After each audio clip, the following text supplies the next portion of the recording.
So hello everyone, welcome to the new video. I hope आपकी तैयारी बढ़िया चल रही होगी। 20 को एग्ज़ाम है और 4 दिन बचे हैं अभी, ठीक है। तो अपना फुल रिवीजन कीजिए जितना हो सकता है। लास्ट टाइम पे रिवीजन ही काम आएगा।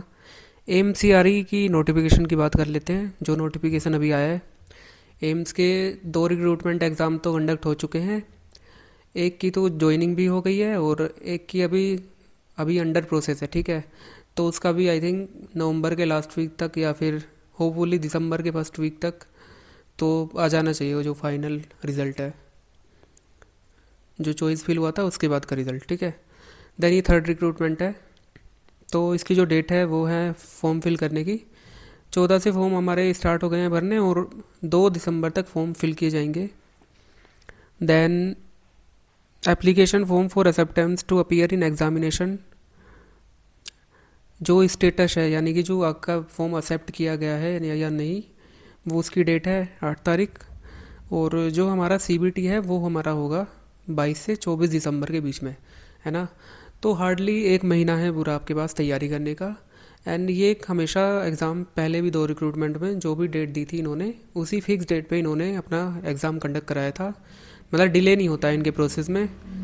इस बार थोड़ा ज्वाइनिंग के उस प्रोसेस में डिले हो रहा है रिज़ल्ट में, और वो भी उसके भी अलग रीज़न होंगे, मे भी कुछ दूसरे रिजल्ट्स भी देखने होते हैं इनको। देन फीस की बात कर लेते हैं। और जो आपका एज रिलैक्सेशन है SC ST का 5 साल और OBC का 3 साल। EWS के लिए एज का रिलैक्सेशन नहीं होता है। फिर सेंट्रल गवर्नमेंट के आप एम्प्लॉय हैं तो फिर आपके लिए अलग रिलैक्सेशन है। और कुछ एम्स में जैसे एम्स CAPIFMS और एम्स बिलासपुर में अगर आप वहाँ पे कॉन्ट्रेक्चुअल एम्प्लॉय हैं तो आपके लिए भी कुछ रिलैक्सेशन है एज का, ठीक है। देन सर्टिफिकेट्स है। 1 अप्रैल के बाद का आपका EWS सर्टिफिकेट बना होना चाहिए, है ना। ये बेसिक जानकारी मतलब आपको पता होगी, और नहीं पता है तो आप नोटिफिकेशन पढ़ सकते हैं, ठीक है। फिर है फीस। ये सबसे बड़ा इशू है कि भाई हर बार 3-3 हज़ार रुपये फ़ीस देनी पड़ती है, ठीक है। तो जनरल और OBC की 3 हज़ार फीस है और SC ST कैटेगरी के लिए 2400 रुपये फीस है, और EWS के लिए, ठीक है। अगर आप SC ST कैटेगरी से बिलोंग करते हैं तो आपकी फ़ीस रिफ़ंड होगी। अगर आप बाकी कैटेगरी से बिलोंग करते हैं तो आपकी फ़ीस रिफ़ंड नहीं होगी, ठीक है।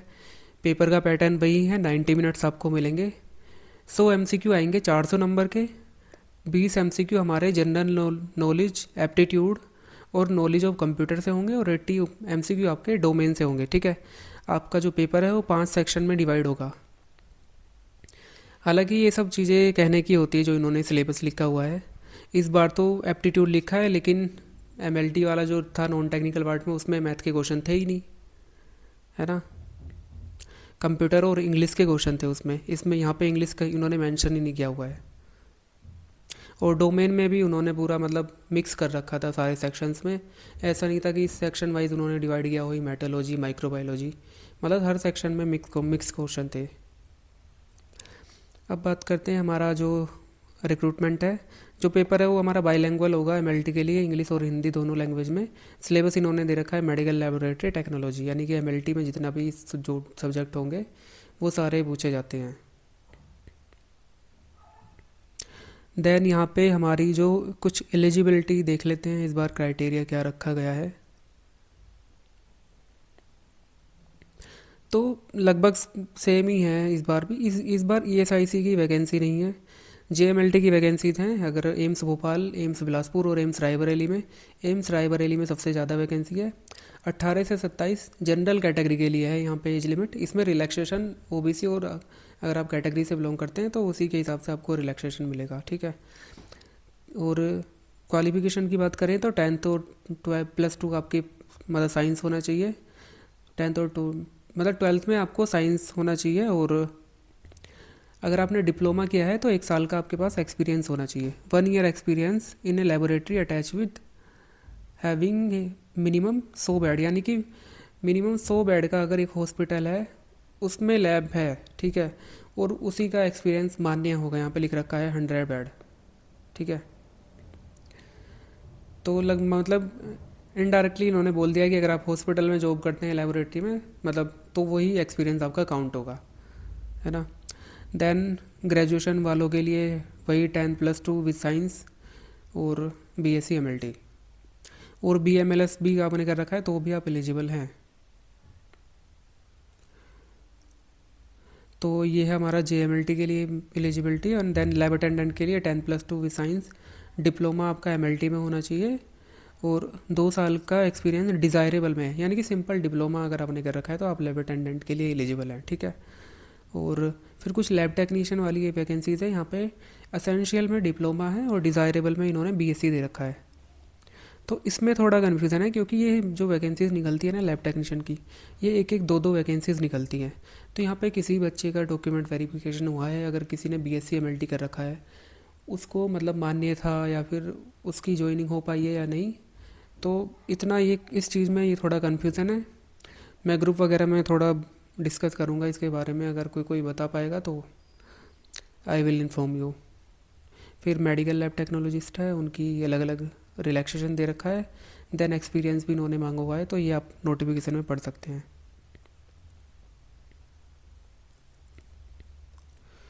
देन वैकेंसीज़ की अगर मैं बात करूँ तो यहाँ पे इस बार ना टोटल 80 वैकेंसीज़ निकली हैं, ठीक है।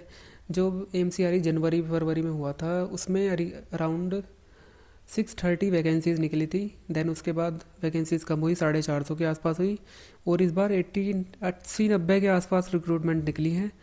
इस बार ऐसा है कि ESIC में वैकेंसी नहीं है, ESIC में ही सबसे ज़्यादा वैकेंसीज़ निकलती थी। इस बार ESIC में वैकेंसी नहीं है। ऑलमोस्ट पिछले 2 रिक्रूटमेंट में उन्होंने उनकी जो सारी वैकेंसीज़ हैं वो फुल हो गई होंगी, ठीक है। ये मेन रीज़न रहा होगा, बट फ्यूचर में पॉसिबिलिटीज़ हैं कि वैकेंसीज़ देखने को मिलेगी, ठीक है। देन ये है आपकी वैकेंसी JMLT के लिए। एम्स रायबरेली में सबसे ज़्यादा वैकेंसी है, जनरल की 19 एंड ओवरऑल 40। तो JMLT के लिए सब ओवरऑल 45 वैकेंसी है, ठीक है। फिर आपकी लैब अटेंडेंट की वैकेंसीज़ हैं 2-2 1-1 ऐसे करके टोटल। लैब अटेंडेंट की सबसे ज़्यादा वैकेंसी एम्स भुवनेश्वर में है, 5 वैकेंसी हैं। और medical lab technologist AIIMS new Delhi में इसकी सबसे ज़्यादा वैकेंसी है, 13 वैकेंसी है। लेकिन जनरल में एक भी वैकेंसी नहीं है, सारी वैकेंसी या तो OBC में है और SC में है और ST में है, ठीक है। देन हमारी कुछ लैब टेक्नीशियन की एक एक कुछ 2-2 वैकेंसीज़ हैं, वो जनरल कैटेगरी के लिए इन्होंने दी हुई हैं।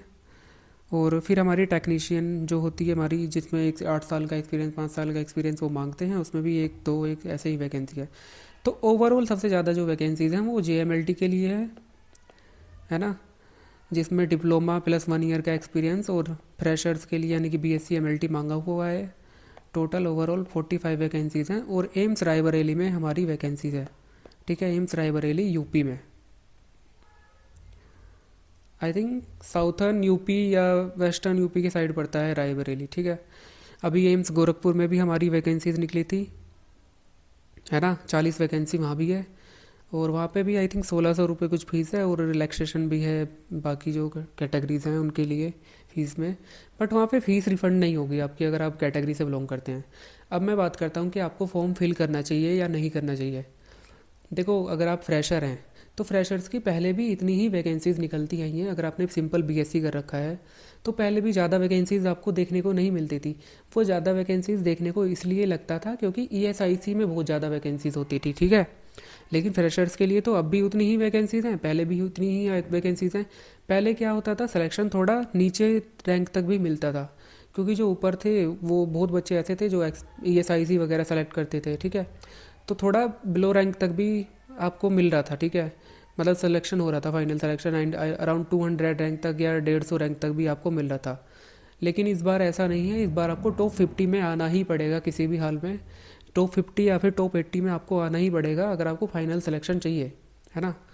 लेकिन वैकेंसीज में ज़्यादा अंतर मुझे देखने को नहीं मिला है, पहले भी इतना ही था और अब भी इतना ही है, ठीक है। नाउ अब बात करते हैं कि आपको फॉर्म भरना चाहिए या नहीं भरना चाहिए। अगर आप SC ST कैटेगरी से बिलोंग करते हैं तो कैटेगरीज़ का तो देखो रिफ़ंड ही हो रहा है ना फीस, है ना। इस बार भी बच्चे बता रहे हैं कि उनकी फ़ीस रिफ़ंड हो चुकी है। तो आप तो ये चीज़ें मतलब देखो ही मत कि फ़ीस कितनी है, आपकी फ़ीस तो वैसे भी रिफ़ंड ही हो जाएगी। तो आपको तो फॉर्म भरना चाहिए, और जहाँ भी मौका मिले हर जगह फॉर्म फिल कीजिए, ठीक है। और अगर आप जनरल और OBC कैटेगरी या फिर EWS कैटेगरी से अगर आप बिलोंग करते हैं तो देखो, अगर आप फॉर्म भरना चाहते हैं, अगर आप फॉर्म भर रहे हैं तो you have to make sure कि आप अपना इस एग्ज़ाम में 100% देंगे, क्योंकि कंपटीशन आपको पता है कि MCRE जो फरवरी में हुआ था वहाँ भी 4000 बच्चे ऐसे थे जो क्वालिफाई तो किए थे, लेकिन उनका फाइनल सिलेक्शन नहीं हो पाया या उनको कोई ज्वाइनिंग में नहीं मिल पाई। देन उसके बाद जो हमारा एग्ज़ाम हुआ था अगस्त में, आई थिंक हुआ था दोबारा MCRE, उसमें भी ऐसे बच्चे हैं 4 से 5 हज़ार बच्चे जिनकी फ़ाइनल ज्वाइनिंग नहीं हो पाई, यानी कि क्वालिफाई तो किया है, मतलब इस बार भी क्वालिफाई तो किया है, मतलब उसका फाइनल तो रिज़ल्ट नहीं आया अभी फाइनल ज्वाइनिंग का, लेकिन उसमें भी उतने ही बच्चे लेंगे वो, ठीक है।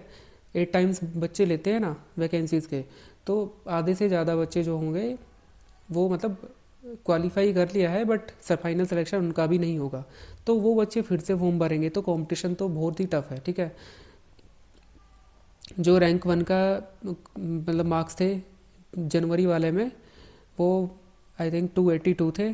देन इस बार रैंक 1 के 324 है, और मतलब ओवरऑल 290 के अराउंड अराउंड मतलब सेफ स्कोर समझ के चल रहे थे हम, और इतना ही सेफ स्कोर है। और इस वाली वैकेंसीज में तो देखो मैं बता रहा हूँ कि आप 300 से ज़्यादा स्कोर कर सकते हैं, तो आपको फॉर्म ज़रूर भरना चाहिए, है ना। और ये मत सोचिए कि भाई कंपटीशन बहुत ज़्यादा टफ होगा या फिर BSc वाले ही बच्चे बैठेंगे, MSc वाले बच्चे भी बैठेंगे, वो चीज़ें मैटर नहीं करती हैं। डिप्लोमा वाले बच्चों को भी इस बार टॉप 100 में रैंक मिला है ना। और आपकी नॉलेज मैटर करती है, आपने मेहनत कितनी करी है लास्ट वाले मंथ में, ठीक है, वो ज़्यादा मैटर करती है। अभी PGI का एग्ज़ाम है 20 तारीख को, ये सारी चीज़ें मैटर करेगी। आप ये जो हफ्ता चल रहा है, इस हफ्ते में आप कितना हार्डवर्क मतलब पे कर रहे हैं अपने एग्ज़ाम के लिए, ठीक है, और किस हिसाब से मतलब आपकी क्या स्ट्रेटेजी रहती है। नॉन टेक्निकल जो पार्ट होता है हमारा मैथ वगैरह, वो सबसे ज़्यादा स्कोरिंग होता है, और उसी को बच्चे मतलब छोड़ छोड़ कर चले जाते हैं, है ना।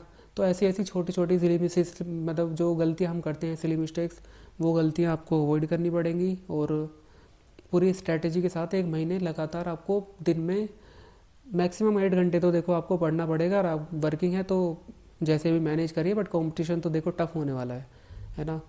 और अगर आप फ्रेशर है तो देखो यार आपको फॉर्म भरना चाहिए, क्योंकि मैं अगर अपना बताऊं तो मैंने 2019 का मैं पास आउट हूँ, मैंने ग्रेजुएशन कंप्लीट किया था अपना 2019 में। देन उसके बाद कोविड आया और उसके बाद वैकेंसीज ही नहीं आई थी। और पहले कोई कॉमन रिक्रूटमेंट एग्ज़ाम नहीं होता था, अलग अलग वैकेंसीज निकालते थे, किसी एम्स ने कभी कुछ वैकेंसीज निकाल दी, तो इतना आइडिया भी नहीं था और ना ही पता चलता था कि मतलब कहाँ पे वैकेंसीज निकली हैं और कैसे फॉर्म भरा जाना है, ठीक है। अब तो ऑनलाइन है सारी चीज़ें, यूट्यूब पर हैं, तैयारी भी आपको इतनी सारी वीडियोस मिल जाएगी फ्री में। अगर कॉलेज में पढ़ाई नहीं हुई है, आप हमारा टेलीग्राम ग्रुप ज्वाइन कर सकते हैं। टेलीग्राम पे और भी बाकी ग्रुप्स हैं जहाँ डेली कुछ वगैरह है, मटेरियल पड़ा है, तो अब तो तैयारी का इतना डर नहीं है ना। और उस चीज़ से कहीं ना कहीं कंपटीशन तो देखो टफ हुआ है, इजी गाइडेंस मिल रहा है, तो कंपटीशन तो बच्चों ने मतलब टफ ही कर दिया है, ठीक है। और फिर सीनियर्स हैं जो ऑलरेडी दे रहे हैं, मतलब दे रखा है, क्वालिफाई किया है, वो भी इस वाले कंपटीशन में बैठने वाले हैं फिर से इस वाले एग्ज़ाम में, है ना।